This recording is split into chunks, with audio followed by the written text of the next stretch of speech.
Good morning and welcome back to my channel, All Things Frugal and Fabulous. Today I'm so excited to be here. It's just so beautiful outside and so much is going on, and I just got back from walking my daughter to school on her first day of grade 6. I just can't believe that she's already in grade 6.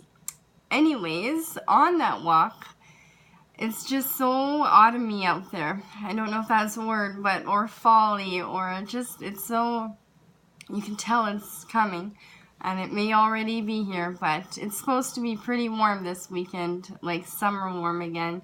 Anyways, off topic, there's just so much going on. I've been canning peaches, canning beets, and making apple sauces and that kind of stuff, and baking and cooking and organizing my house, because as you all know, I have moving into a mobile home within a year from now, and it has just really motivated me to go through everything again and completely downsize, and I'm actually really excited about it now. It feels really good getting rid of stuff. After my 1-box challenge, I just kept going, and it turned into like 2-3 boxes, and I'm still going. My house is upside down. And anyways, I want to get into what I want to share with you today. Is come autumn, where I'm from, there is always a bountiful of apples. There's so many apples. You can get them for free if you know people with trees, because there's almost way too many that one person can possibly deal with on their own. And then there's plenty of trees out there that are, public trees, and the apples just grow and then fall to the ground and rot. So they actually allow people to come and pick the apples and take what they want for free.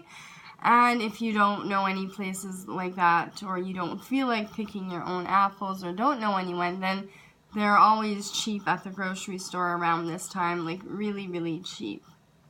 So lots of apples means lots of apple scraps, because most of the time people peel and core them. Now, I love apples, but I also love saving my scraps. So throughout the year and this time as well, I always save my scraps, and if I don't want to deal with them right away, I put them in a bag, like a freezer bag, or I actually had a bunch of little containers full of scraps as well from throughout the year. Every time I peel and core an apple, I keep the scraps and I just freeze them until I'm ready. So, to get to my point, today I'm going to share with you some ways to use them instead of just throwing them in the garbage, because they are actually really, you can do lots of things with them that are just as good as the actual apple itself. So let's get started. The first thing I did was I took all my bags, freezer bags, and containers full of apple scraps, and I made 3 big jars like this full of apple, pure juice. So the first thing that you can do with this, you can actually make it into apple juice, which is quite delicious. It's homemade, and what better apple juice is than homemade apple juice. The second thing you can do with this juice is you can make apple scrap jelly. You can take this pure juice and you can boil it with sugar, and you can add your pectin, just how you make jelly regularly, and just make this into jellies and give them away as a gift, or have them for the whole year. And that's one of my favorite things to do with this. And then on the other note, you can also make apple cider, and it is delicious.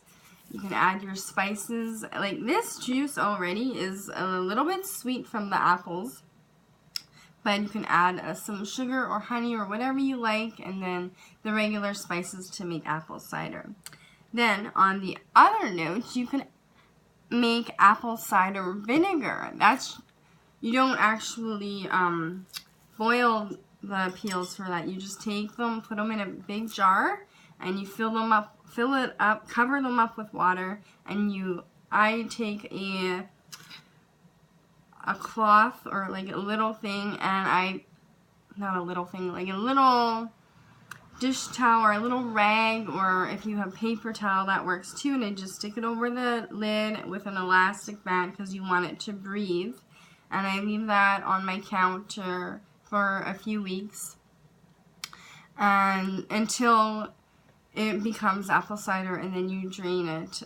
You can find directions on Google or Pinterest, but that's how I do it. The first time, you have to make sure you don't forget about it though, because the first time I forgot and it all molded. But anyways, now I'm actually quite good at it. The next thing is apple syrup, which is my favorite thing. You take this juice and you boil it with like double the amount of sugar until it becomes a syrup. You can use this in pancakes, you can use it in teas, you can use it whatever you use syrups for. And last but not least, you can actually make potpourri with it.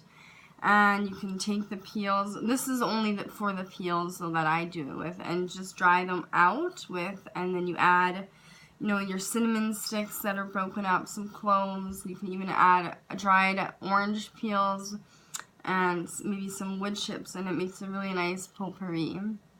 Also, I like eating the peels myself on a fresh apple that isn't already frozen, but I just like to eat them with a little bit of cinnamon sugar, and it's a delicious snack. Or you can even bake them in the oven with some cinnamon sugar. I have done that before in the past, but I prefer mine fresh. So that is all I have for you today, and I really hope you enjoyed this video, and I hope you all have a wonderful day, and if it's fall where you are, I hope you enjoy this beautiful, cool weather, and that is all for today. God bless, and I will see you next time. Bye!